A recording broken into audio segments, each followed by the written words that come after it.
Hello and welcome, everyone. Welcome back to Let's Write an Adventure, where we create a Dungeons and Dragons adventure from start to finish in real time, walking you through the steps in my various thought processes for how I go about creating an extended adventure. If you don't already know who I am, I'm RJ Kerr, and this is my channel. Today, we're continuing talking about some of the map making process here.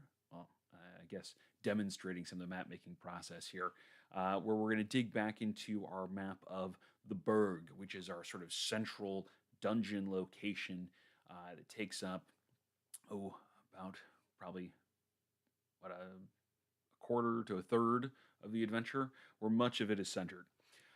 So, without further ado, let's go ahead and get back to our map here. So last time we were finishing up inking and shadowing the uh, the fortress level of the Berg, where we had taken it from a uh, effectively a sketch layer from this sort of brainstorming map to this much more rendered professional, well, more professional looking, I should say, battle map. Now, there's still obviously work to be done on it.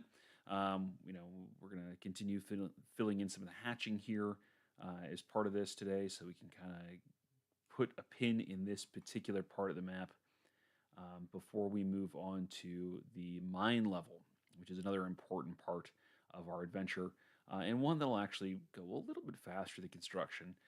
Oddly enough, these sort of squiggly lines for caverns are actually a little easier to do than the straight lines because, well, you don't have to be as precise with them. Now, that being said, I have been staring at this map for a few minutes here while I wait for our appointed time to start the live stream. And uh, it has occurred to me that we only have one entrance, which is generally a no no. Or at least it's something that I try to avoid in most of my maps, um, simply because it takes character choice and narrows it down to a choke point, um, which sometimes is viable. For example, I want to keep that with our mine layer where we have this just this one access point because we have that dynamic where the characters are going to be hunted through this level by a pack of ghouls. Um, and so having there be just one place where they can get to safety ratchets up that tension intentionally. However, at sort of this fortress level here, this initial level, I think having one other entrance gives them some options, and it rewards the characters for taking time to sort of scout around this whole glacial fortress on all sides. And so we're going to make a little adjustment to our map here to do that. Otherwise, doing kind of a self audit on here, we're in, we're in a design that I like. We've got a number of sort of loops which allow the characters to make interesting choices in terms of navigation. We've got a little bit of branching here, so not everything's a loop. We do have some dead ends, some places where they can kind of get pinned down and backed from a corner if necessary, and we'll create an additional loop with this second entrance. All of those things add narrative and navigational complexity to a map without making it unwieldy, which just makes it a little more entertaining for the players to work their way through. So let's see here. I think we said what 15 for our. Let's see if that's about the same thickness. Um, let's see. Yeah, that's about the same thickness, right? Or at least near close enough that it doesn't matter. I don't want that on the hatching layer, though. I want that on walls. So what we're going to do is a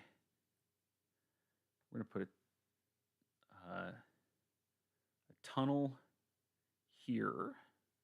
It's just sort of a narrow escape tunnel. The way that I kind of conceptualize it in this instance is that since this is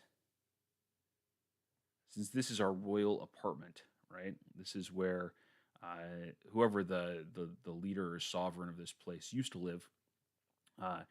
That there would be some sort of emergency escape path if the fortress was overcome, and that connecting it to the mine level also allows sort of an avenue for everyone else to get out as well. Um, so it just makes a simple change, a simple adjustment, and it adds. I mean, with a few lines here, we're adding a number of layers of additional complexity. So for example, by putting in these, let's see, by putting in these secret areas, we add secret doors to this, which rewards the characters for exploring things thoroughly, which they're going to have to do anyway. But then we also add an extra sort of layer of navigation for them, where they can access other parts of the map after they discover these secret doors. So yeah, so all we're doing is just adding this little hallway here, using the same layers as before. And we said what? That we 15 on that as well? I think so. And then, yeah, just keeping this nice and simple. No reason to get overly complicated with this. Then we'll knock in our hatching here, and we'll have a pretty good, we'll have a pretty solid fortress level map. I mean, certainly we could get into this and ratchets up some detail if we wanted to put, indications of furniture, things like that in the various rooms here. And we might do that towards, the end after we've finished writing our adventure, and after we've sort of at the editing level of our adventure and our map here. But for now, we don't need it. We can play with what we'll have developed here. All right, so that's in place. Let's go ahead and mark in these secret doors with my pen tool. Is that what, a 7? Is that what we said on this?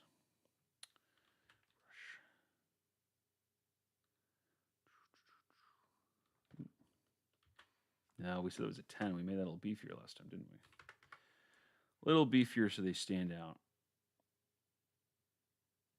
And I grew up with this sort of like $S kind of thing for the symbol for secret doors.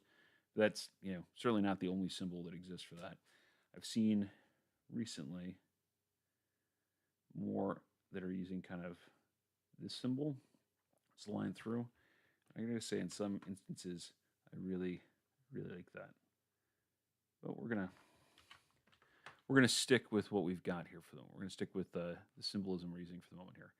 So let's rotate this, zoom out. Find what I'm looking for again. Cool. And give ourselves that S. Cool.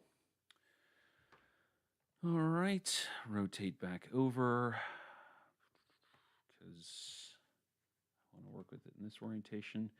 And now we're ready to kind of finish up the hatching.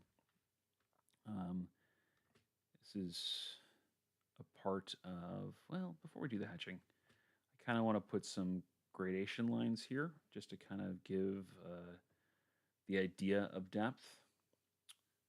We said that was what, a 7 over here, so let's make the next set of lines for that a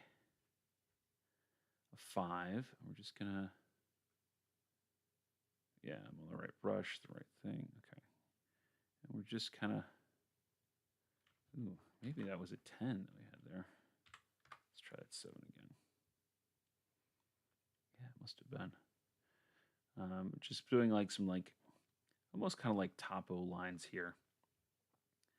We may choose to put like some, draw some crag feature details onto this, but just kind of want to give the indication that there is a kind of descent here, a drop off, if you will, just to make the map just that much more readable and remind those playing it that there's a change in elevation.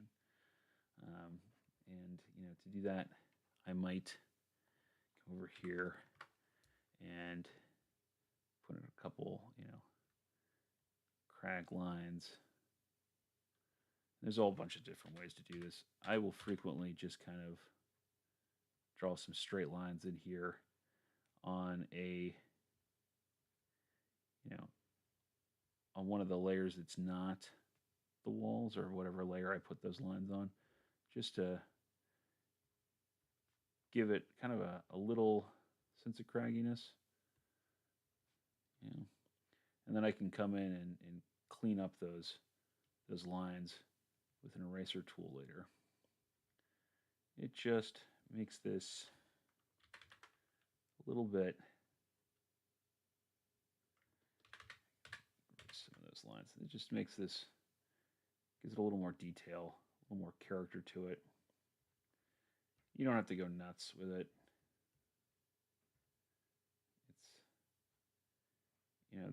as we've talked about before, there's this question of sort of effort to reward when it comes to anything we make in D&D and game design like this, right? Because we only want to put in as much effort as we're going to get enjoyment out of either the process of making it ourselves or as our players are going to get out of it.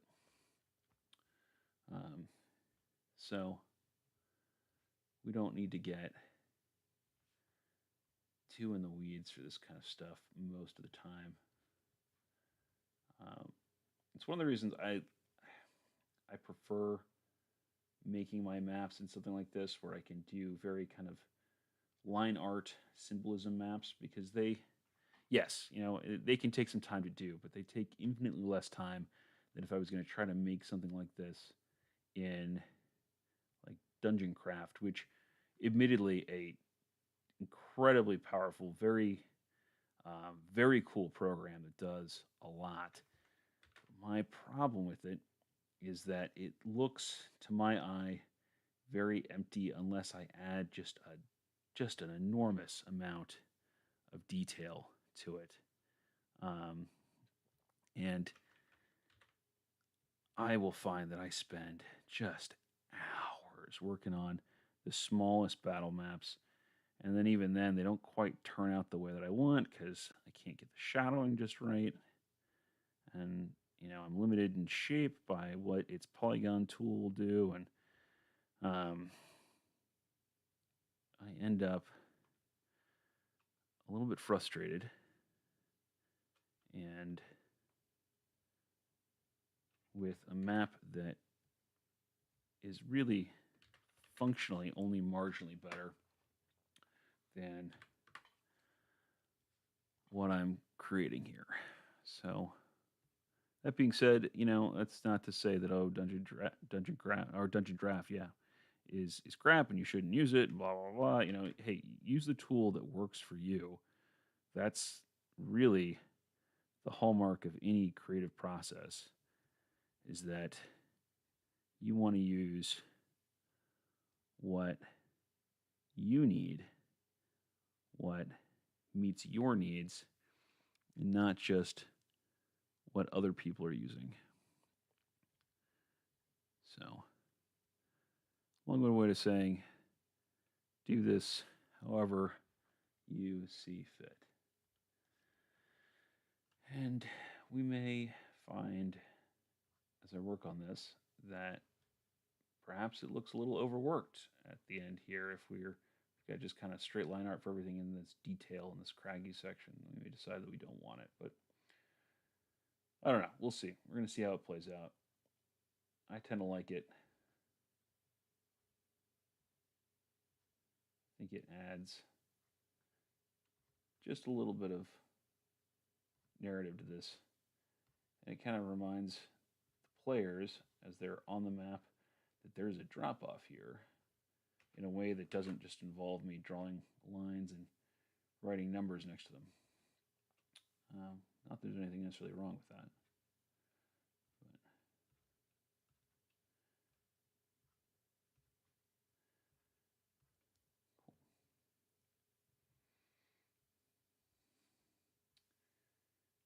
And it doesn't take all that long. So, in the grand scheme of things, at least. Cool. And if we want to get fancy, we could just come in here with our shadow and add just a, let's say, 10, just a little bit around. Actually, well, I learned a new cool tool, new cool trick here. If you press this, it'll get rid of pen pressure, which means that it'll make a constant,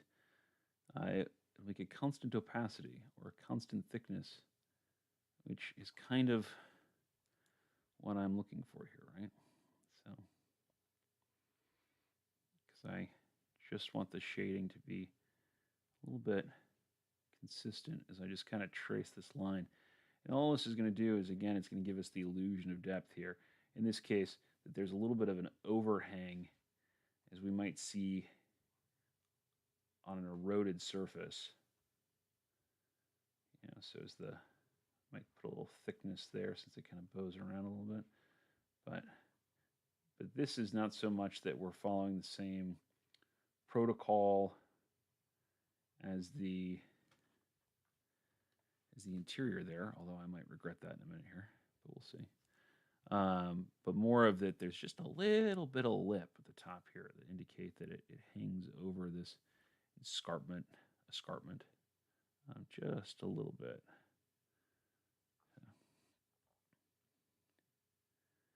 Creating, again, this illusion of depth,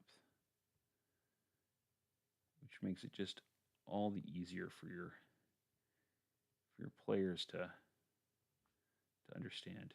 You know, sometimes, I mean, you know, if I get a particularly kind of narrow point or a place that just kind of feels natural, I might even color in some of these stone striations here to, and just even, you know, or maybe I color down part of the way, even just to add just a little bit of additional depth to this. Again, you know, now we're kind of getting a little bit into the weeds on this, which, you know, if you want to do it, do it. If you don't, you know, don't worry about it.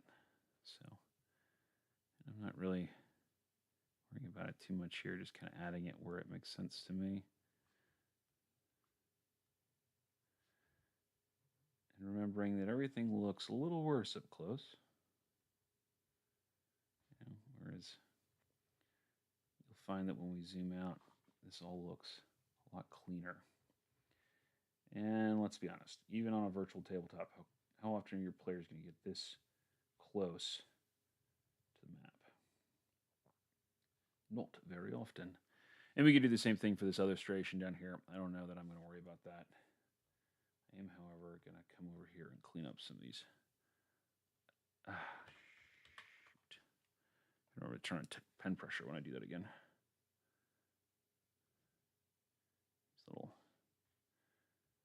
These little lines that kind of go over the edges here.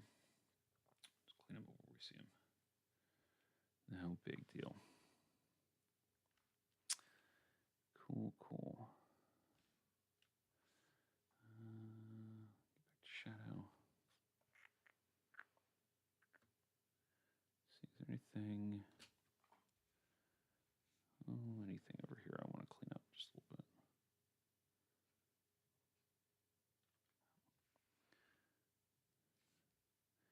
Cool. Yeah, just add a little bit of Yeah, a little bit of variation here and there. Just make it so one little area feels a little more cut out than the other, that kind of deal. So anyway, but yeah, so we zoom out a little bit here, and voila, now we've got this kind of escarpment at the front, and that feels like a higher elevation than everything else. Of course, that jumps out at me right here, so we're going to erase that. And then, pen pressure back on, please. And yeah, just eat that away. But, wrong one. There we go. Okay, cool. Cool. All right, so let's go ahead and toss in that hatching here. And I'm going to get rid of pen pressure for that too. And let's just kind of get that knocked out. Means that we're going to chill out together for a minute. Hashing.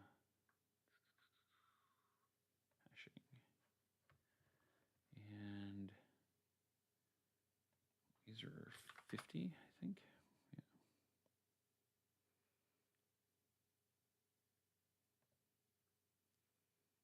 Yeah, cool.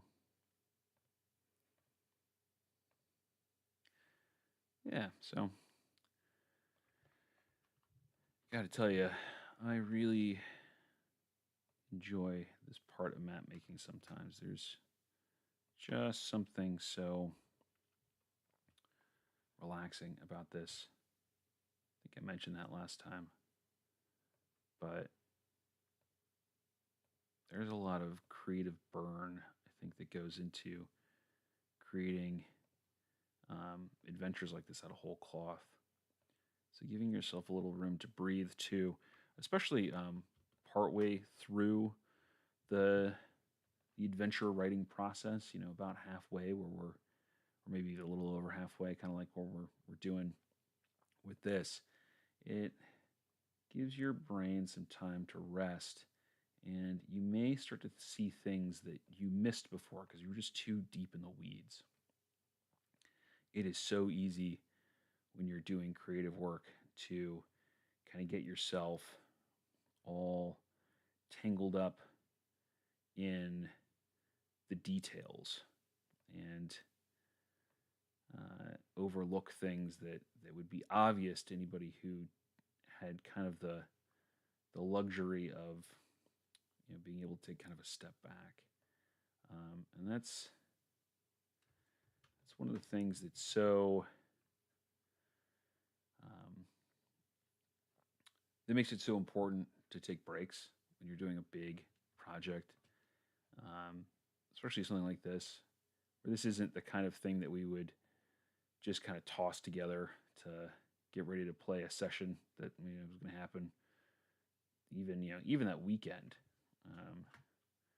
much less that's that same evening. And so it's big things like this require a little bit of time and care and effort, and when they do, giving yourself time is really useful. A lot of novelists, and I won't say that writing an adventure is like writing a novel, because it's not. It's a very different process, but it does benefit from some of the same techniques in terms of workflow. But one of the things that a lot of professional novelists will advocate is that when you finish writing your first draft of a novel, they say, put it down for a number of weeks, and that number changes depending on who it is. But the lowest I've ever heard is 2 weeks. But a lot of people say 4 to 6 weeks. A lot of authors will say 4 to 6 weeks, because you need time to get your brain out of the headspace of what you're creating, so that when you come back to it, you come back to it with truly fresh eyes, and you can see all the things that you were blinded to before because you were just too close to it. And I think that is especially true in writing TTRPG adventures, is to give yourself some space when you can. It's not always possible, but But when you can, it's a really good practice because you're gonna design these with solutions in mind to various problems, and that can make it very difficult to remember that your players are not necessarily going to be thinking the same way that you did. They're not going to be in the same headspace. They're not going to come up with the same solutions.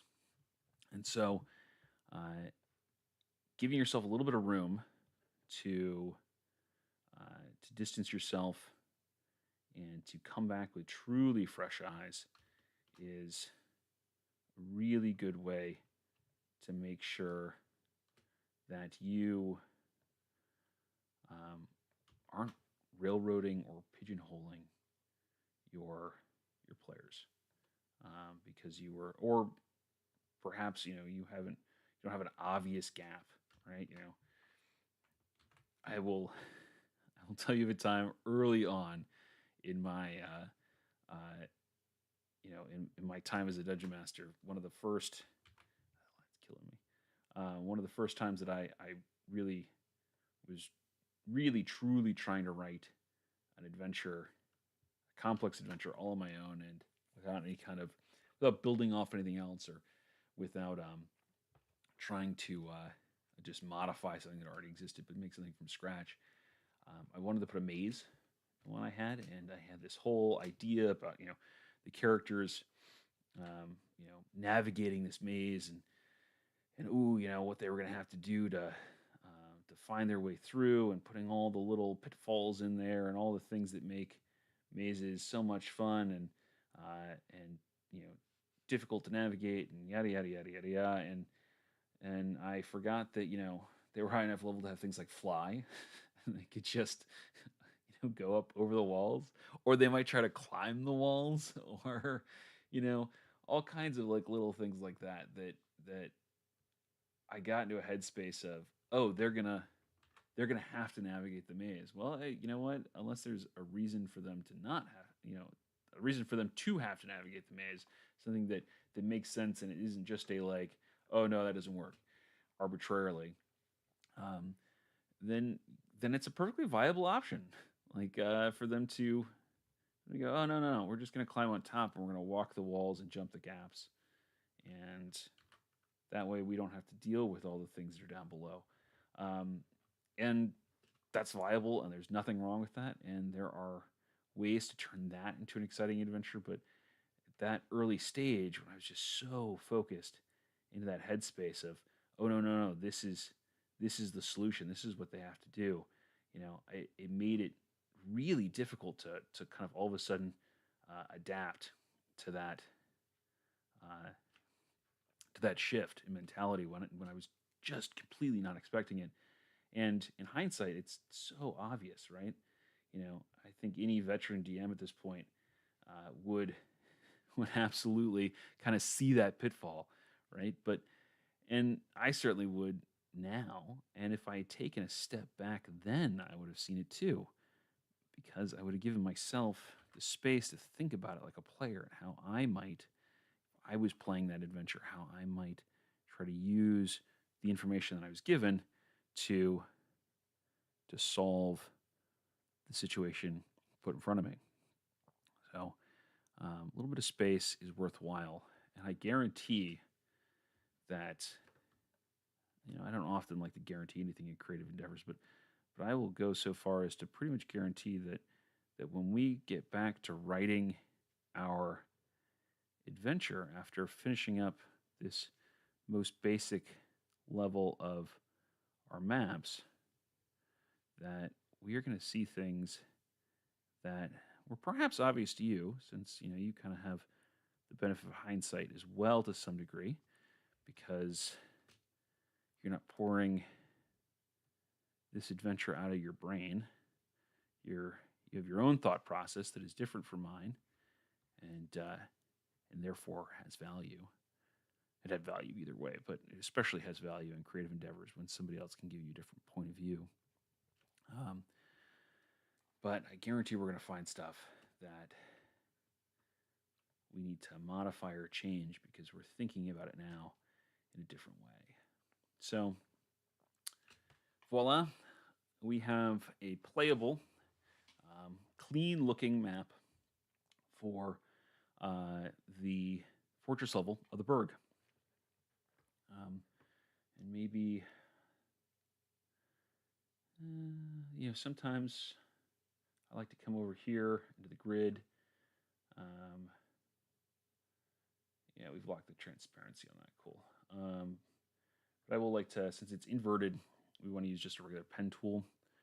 I might dial this up to, I don't know, 100. So we don't need to be super clean about this, but we just kind of come in here and, we're locked. That's why. Yeah, cool. We're just kind of coming in here. Since it's inverted, it will show pen tools, brush tools as erasers, and everything else. So erasers as brush tools. So, but I'm just kind of coming in here and just getting rid of the extraneous grid elements, ones that aren't playable area per se, just because it cleans things up a bit. And I don't know, I like that cleanliness. It's really not necessary, but I am compelled, so I'm going to do it. And the nice thing about it is that with this hatching, we don't always have to be super. We don't have to be super careful with it. We can just kind of rough it around the edges here, because the hatching will mask some of these grids, these grid lines. And I'll probably come down to and make that. I've already got the grid opacity down, so I probably won't adjust that too much more. Although I might drop a little bit. We'll see. Sometimes I like a really faint grid. Other times I want one that's really clear. I have not come up with any particular rhyme or reason why I am the way I am on that. It just really depends on the map and kind of my unspoken vision for it. But get at least the white area cleaned up on here.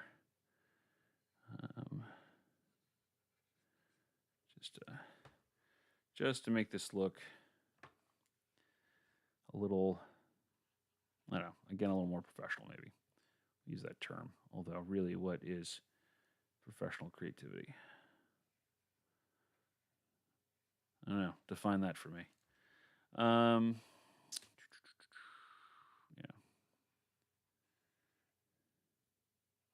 When we get down to the mine level, you're going to see that it's a lot of the same stuff we've done up here.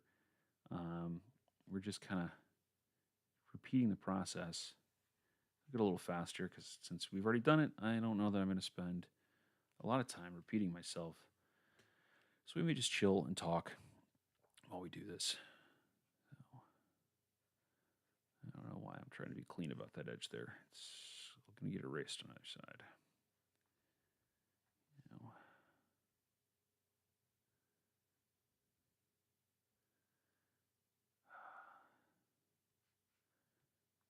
Catharsis of this, I can not even describe to you.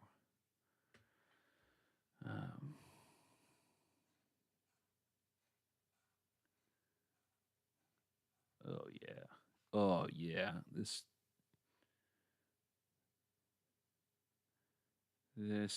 just feels good on my brain. If I mention that I'm more than a little neurodivergent, this is so satisfying. I can't even describe to you.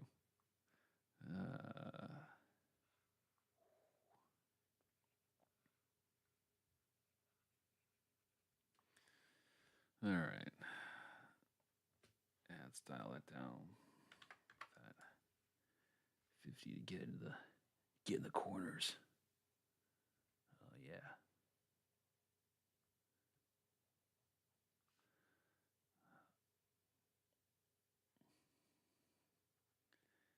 This I don't know if you will experience the same thing, but if you ever watched those, like, I don't know, YouTube videos of like people like, cleaning, like getting, really close up shots of like detailing a car or something like that, or just like cleaning up something that becomes visibly cleaner as you go through the process. Just that sense of completion and um, yeah, just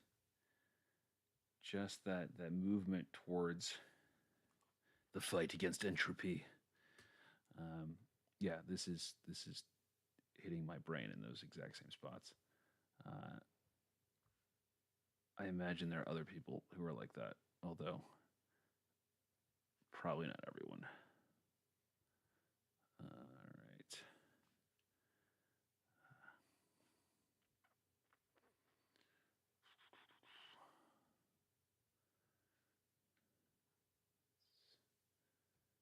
That down in there, right in that little groove. Let's bump that back up to 100. Nope, not 10. 100. And just coming with a fire hose. Whoosh. Whoosh. Yeah, so if this isn't as like brain melting to you as it is to me, in a good way, in a positive way, then you probably don't need to worry about it. But my goodness, right.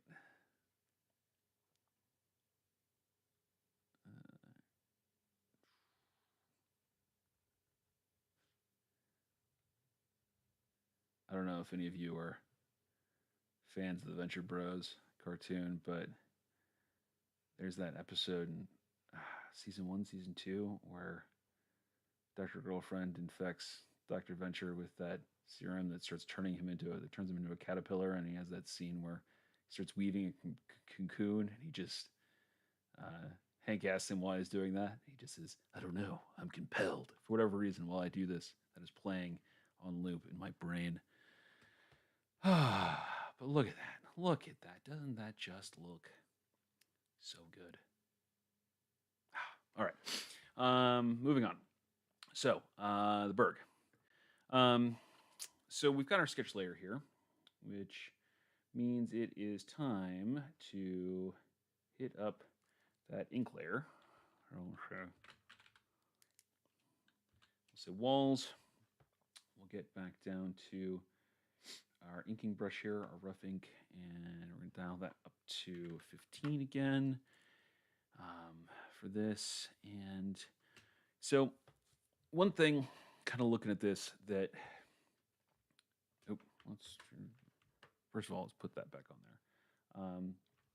Actually, I'm gonna create just kind of a slop layer here real quick that we'll delete, but because I want to illustrate a point, but I'm Ching.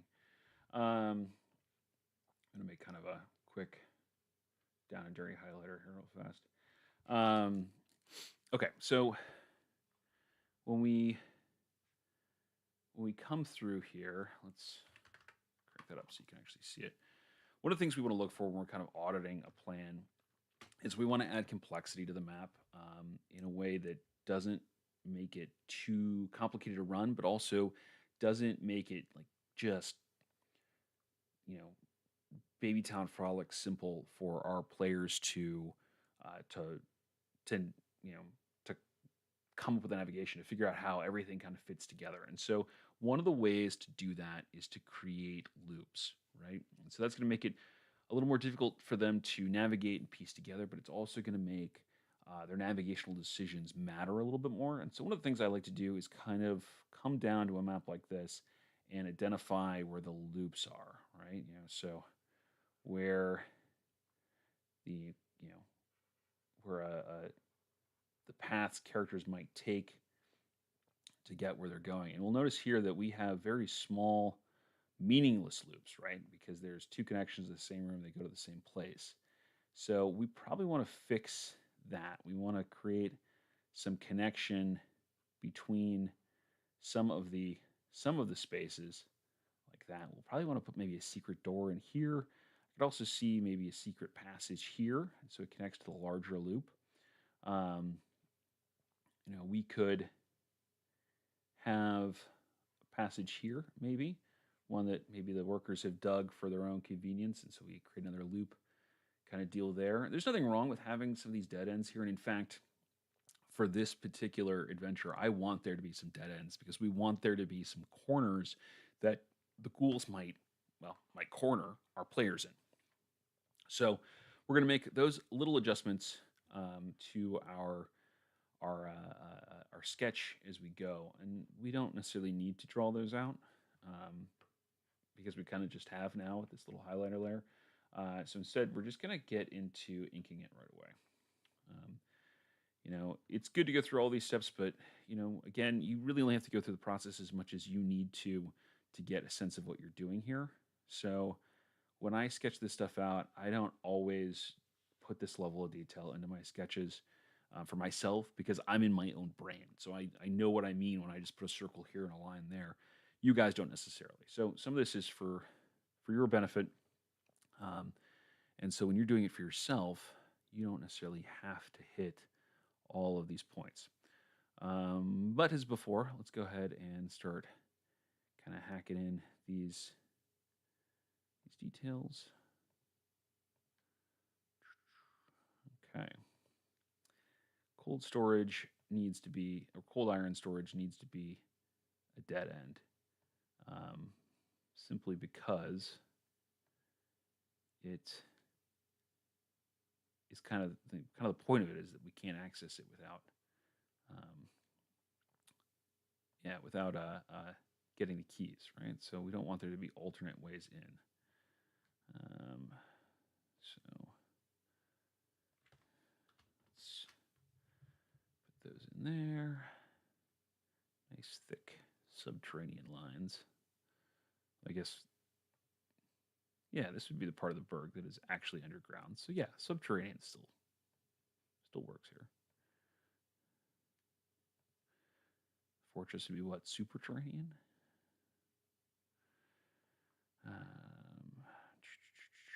And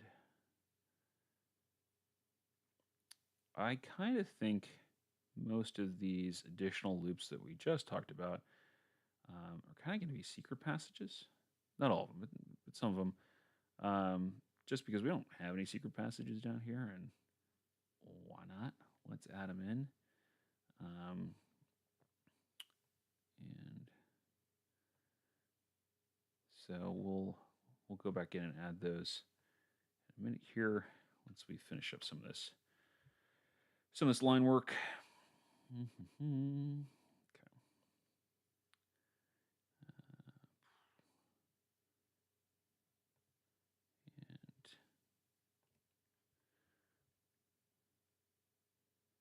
We can always go back and erase too. So, if you go through like we did before, if you go through this and, I really should have put a passage here. Just eraser tool, man. It's super useful in digital art like this. Okay, so we'll go in and put interior walls for doors and that kind of deal here in a little bit, and we'll put our elevator shaft and yada yada yada. But while we're at least in the market here, let's go ahead and get some of this going. Let's go ahead and kind of put that there. I don't want to connect it right here because we want to put it somewhere else so that the navigational choice to go this way as opposed to going down this way is a little more meaningful. And these are what, 5-foot squares is kind of what we settled on. So put a little bit of variation there, and then we'll just kind of come through and give ourselves a little. Ooh, yeah, that was kind of an ugly one. Control Z, man. Beautiful thing. Yeah, a little bit of. Again, you don't have to get crazy. This is, mined ice tunnels, right? So we can make them a little smoother than maybe cave walls would be, and even then, Just put a little bit of variation in the line. People will get the point.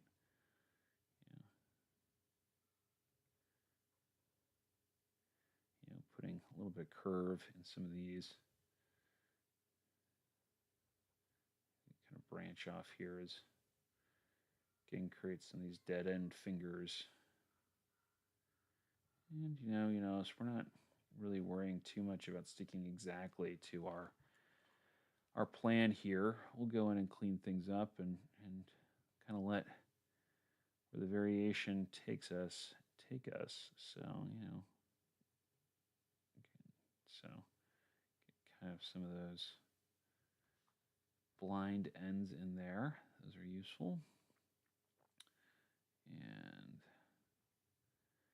But you can see that like this already goes so much faster than jotting in the lines, like the straight lines like we did up at the top. Although we want another passage here. Put that there. And there's nothing wrong with having a secret passage be really obvious on one side and not at all obvious on the other. In fact, that's kind of cool because it means that as the characters explore more, they'll stumble upon secret passages that they may not have found otherwise. So, kind of a blind finger there. Come in here and do this. And if I get the smoothing on for this, so maybe this isn't as rough as I might want it, but so far I'm okay with this. Again, it doesn't have to be insane.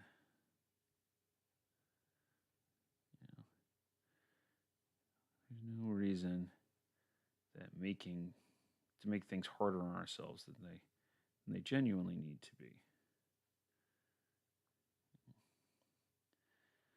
The nice thing about putting in some of these blind kind of finger areas here where there's a turn and it kind of dead ends is that when we use Fog of War on a digital map or even something like Fantasy Grounds that has line of sight elements built into it, then we end up in a situation where really the characters genuinely might, flee down a dead end, not, genuinely not knowing where it goes, and because of the way it turns, assuming that it connects somewhere that they haven't been,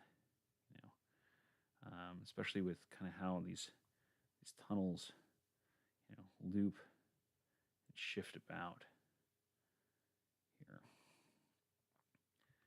And look at that. Not too shabby. All right. So let us go ahead and put in our interior. Let's come over here real quick and clean that little ridge line up just a little bit there. We may come across them as we go.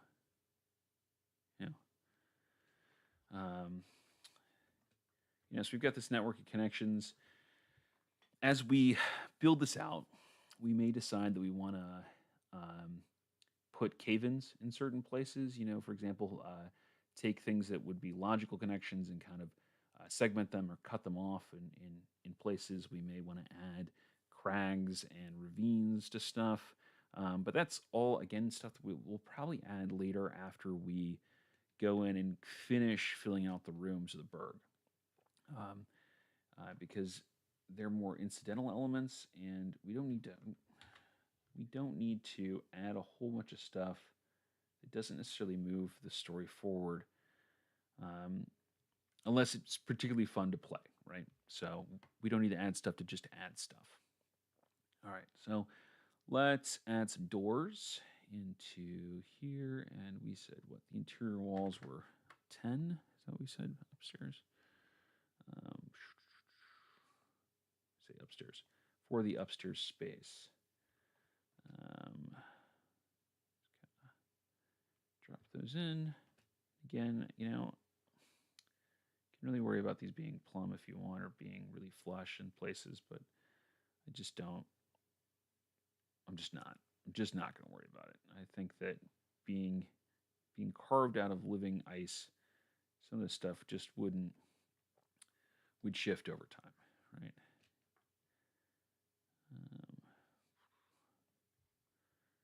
If we were doing something that was a little more precise, if we were doing the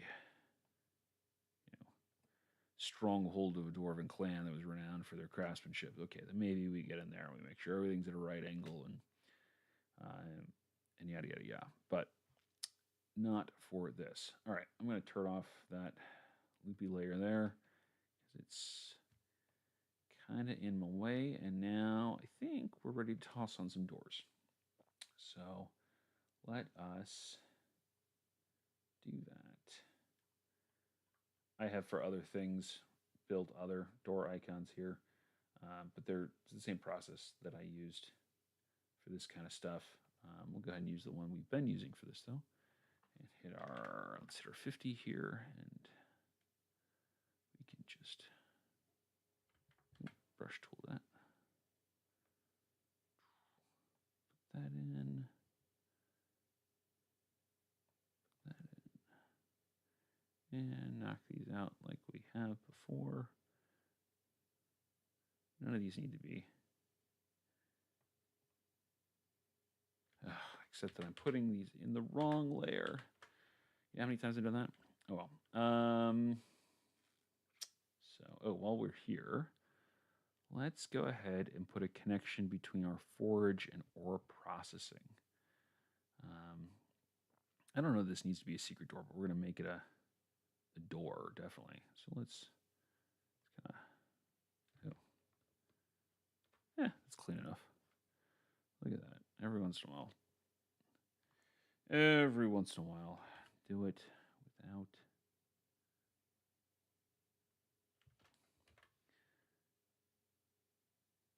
without having to use a straight line tool. All right, cool. So let's make that door layer. Let's do this right. All right. And continue to use the ones that we've been using. Boop. Boop. Boop.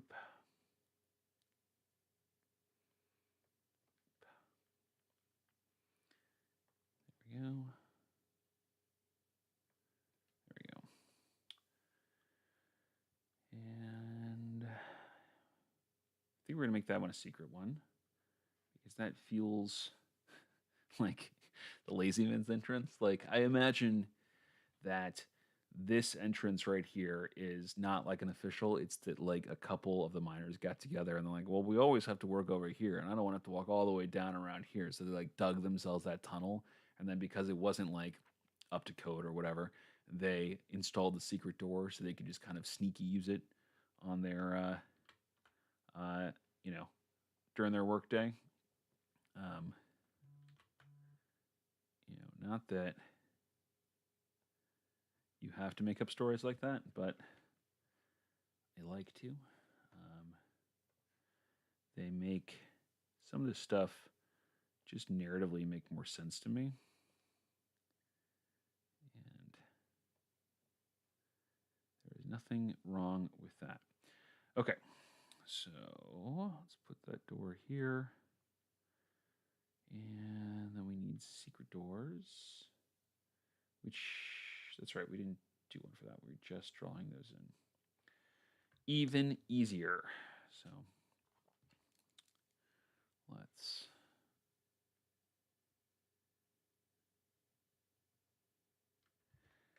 and sometimes, like, if I'm drawing a map that I'm going to use in a virtual tabletop, and then I'm going to, then I want a DM copy and a player copy, I will sometimes do the secret elements on a separate layer so that I can toggle them off and export it without the secret elements for the player copy, and then toggle them on to export it with the secret elements for my own personal copy. And that just makes life easier.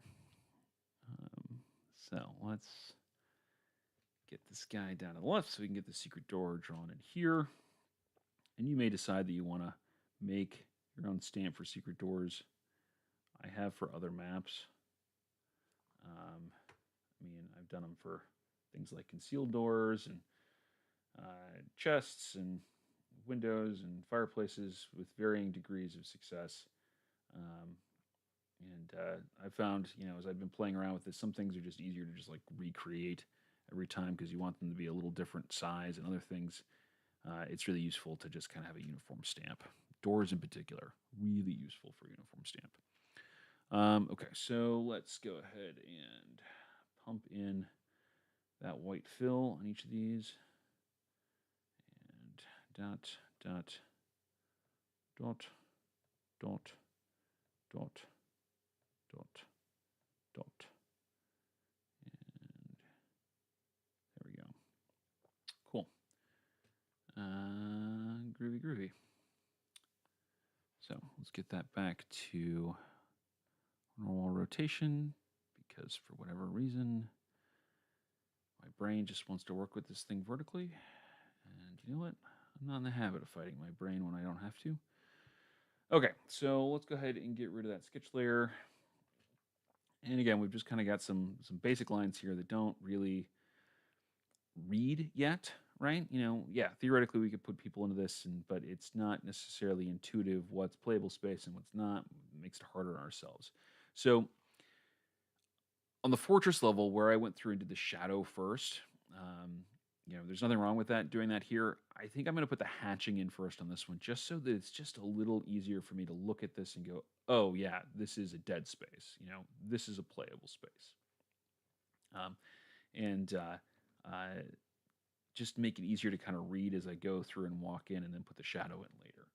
So let's hit that hatching stage. Hatching.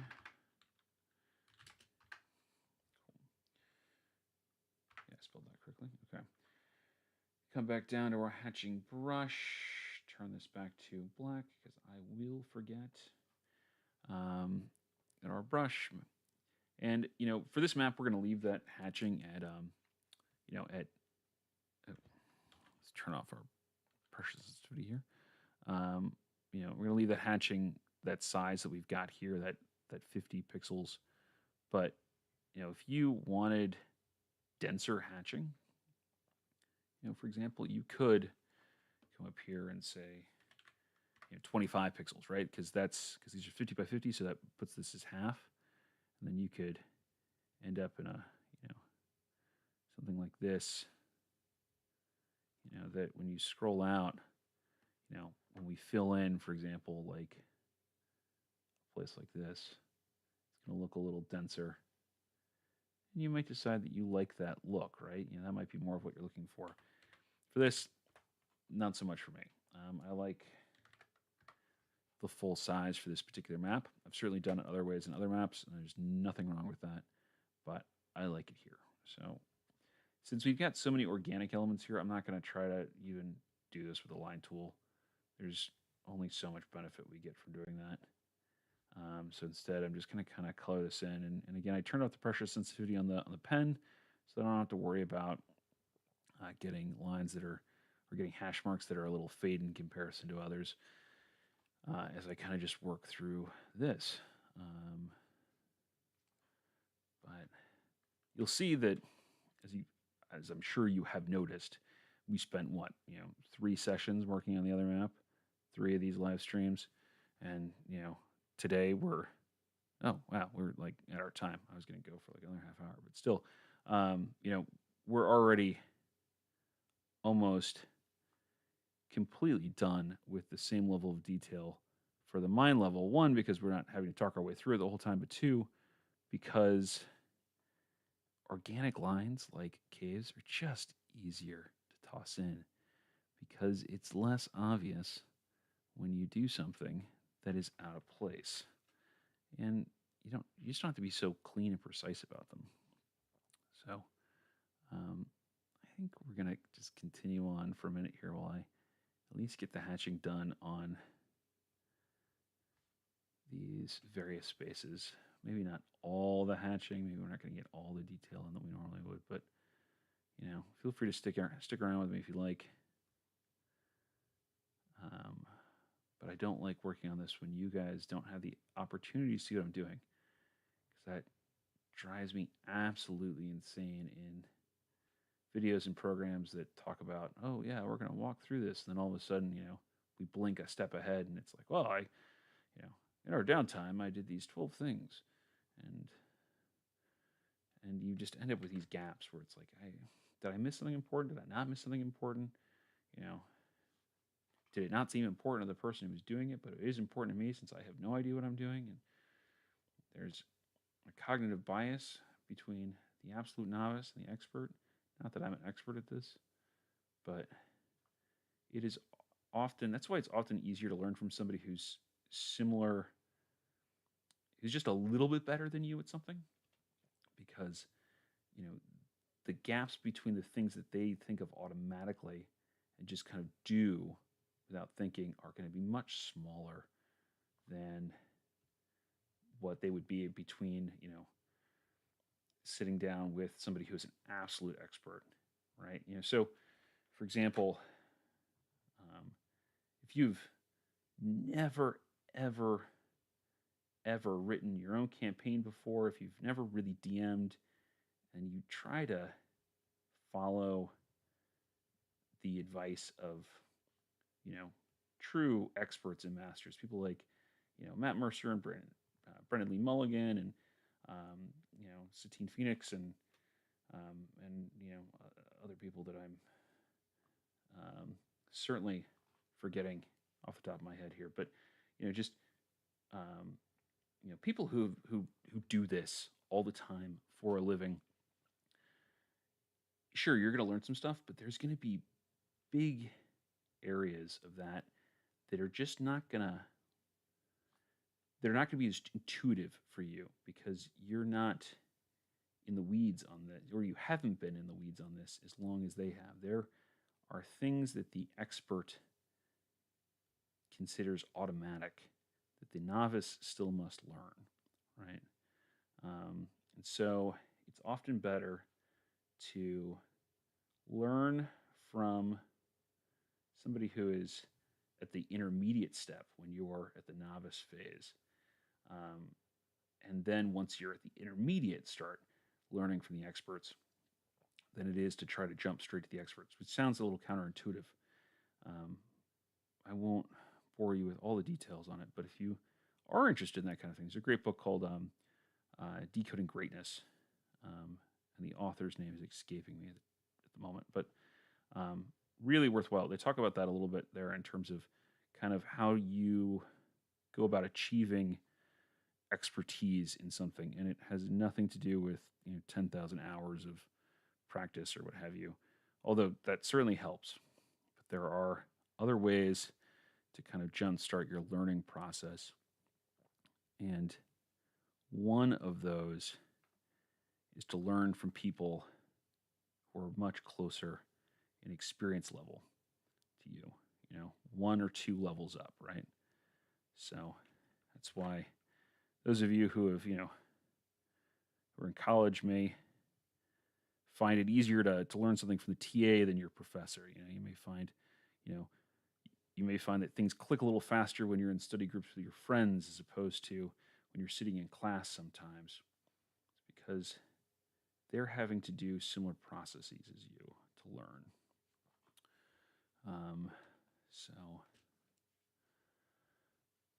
Okay.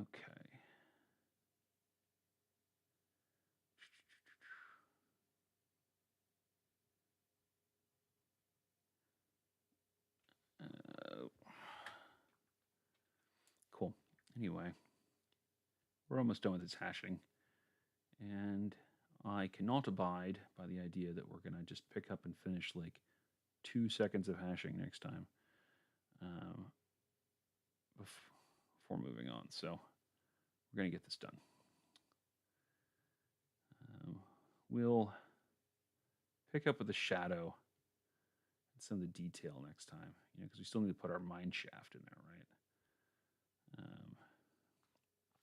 But let's at least get the majority of the hashing done. So we can feel good about that process. Need the win today, man. Need the win today. All right.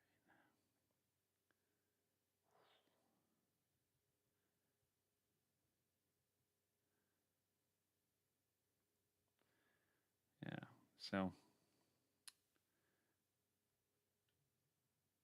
last time I mentioned, kind of floated the idea of setting up a DM's writer group or a GM's writer group, right? So a group where folks who are writing adventures for other campaigns, not in each other's campaigns, can kind of get together and bounce ideas off each other. Um, and I will mention that again here. I am very curious to see if anybody is interested in that kind of thing, because sometimes creativity is a very lonely process, and that can be really nice sometimes. Give you yourself some of that personal time, and other times, it can feel very isolating because you spend a lot of time working on things that while yes, other people are going to get to experience them at some point, they don't always come to fruition as quickly as one might hope.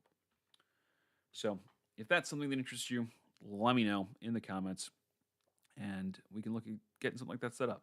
Anyway, so with that, we're going to go ahead and close our session here. Thank you so much for joining me today, and thanks for sticking around. I know that we ran a little longer than we normally do, but it's really just a joy to me to kind of get this time with you in this very unstructured way and just get to create.